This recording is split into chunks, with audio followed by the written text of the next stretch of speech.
High বন্ধুরা, কেমন আছো? আশা করি ভালো আছো। আমিও ভালো আছি। চিড়ে দিয়ে আর আলু দিয়ে খুব সুন্দর একটা তোমাদের বিকেলের নাস্তা রেসিপি শেয়ার করব। আশা করি তোমাদের আজকের ভিডিওটি খুবই ভালো লাগবে।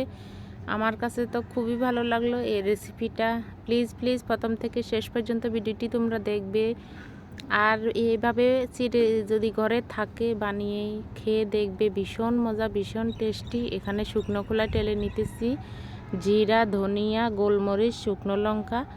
তো এই মশলাটাই আমার এই চিড়ে দিয়ে যে পকোড়াটা বানাবো এটাই খুবই টেস্টি নিয়ে আসবে। তো এখানে চিড়ে শুধু ধুয়ে আমি জল ঝরিয়ে রেখে দিলাম, তাতে একদম পাতলা চিড়ে তো ভিজিয়ে গেলে খুব সুন্দরভাবে, আর বেশি জলে ভিজিয়ে রাখার লাগেনি।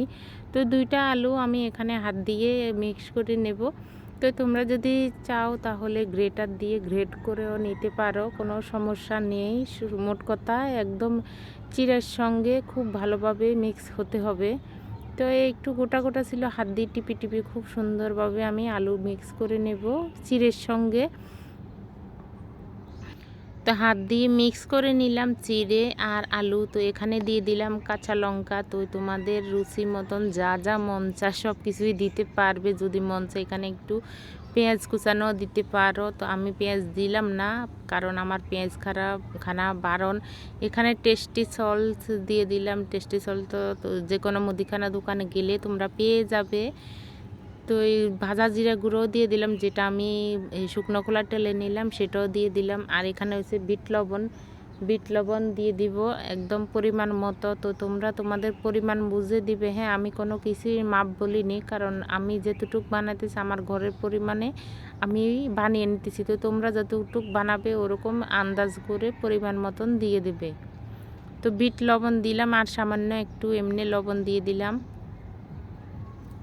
আর এখন চিনি দিয়ে দিতেছি। তো চিনিটা দেওয়া লাগবে, তা না হলে ভালো লাগবে না খেতে, মিষ্টি মিষ্টি ভাব আসবে, খেতে ভালো লাগবে। তো এখানে শেষ দেব আমি এখানে সুজি। তো সুজি দেওয়া লাগবে, সুজি না দিলে নরম নরম হবে, সুন্দরভাবে ভাজা হবে না, সুজি দেওয়া লাগবে। তো সুজি দিয়ে খুব ভালোভাবে আমি মেখে মেখে দেখব আমার এই ডোটা খুব ভালোভাবে হয়েছে কি না, না আর একটু সুজি লাগবে। তো সেটা দেখে তোমাদের দিতে হবে। হ্যাঁ, যদি দেখো না একটু সুজি বেশি দিতে একটু দেওয়া লাগবে, তাহলে তোমরা সুজি আরেকটু দেবে।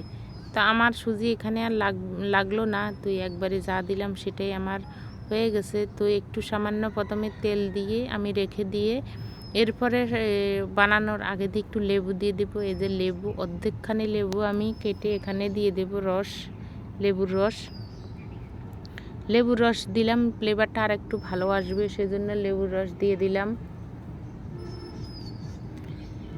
তো এখন মেখে খুব ভালোভাবে মেখে, তো এখন আমি যেমনি তোমাদের মন চায় অমনি বানাবে। তো আমি গোল আকারে করে নেব, গোল আকারে করে একটা বোতলের কাক দিয়ে একটা সুন্দর ডিজাইন করে নেব।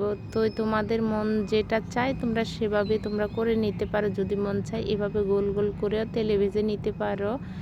তো আমি আর একটু ডিজাইন করলাম আর কি, তোমাদের যদি একটু ভালো লাগে। বন্ধুদের জন্য আমি কত কিছুই না করি, অথচ আমার আমার তো তোমরা বন্ধুরা বলো তো আমাকে একটা কথা, আমার সব কিছু কেন রেড সিগন্যাল বাতাইতেছে? আমি তো রেগুলারই ভিডিও আপলোড দিতেছি, আমি বুঝতেছি না। তো তোমরা যদি প্লিজ প্লিজ কেউ যদি জেনে থাকো আমাকে একটু বলবে কেন রেড সিগন্যাল দিতেছে। তো এখানে সরিষার তেল দিয়ে আমি আজকে ভাজবো। তো সাদা তেল ঘরে ছিল না, সরিষার তেল দিয়ে ভেজে নিতেছি। সরিষার তেল দিয়ে একটা একটা করে আমি ভেজে নিতেছি, সবগুলো একসঙ্গে দিই নাই, কারণ এটা একদম ফুটন্ত তেলে কিন্তু ভাজতে হবে। হ্যাঁ, যদি তেল গরম না হয় তাহলে পকোড়াগুলো তোমার ছেড়ে ছেড়ে যাবে, ভাজা খুব সুন্দর হবে না।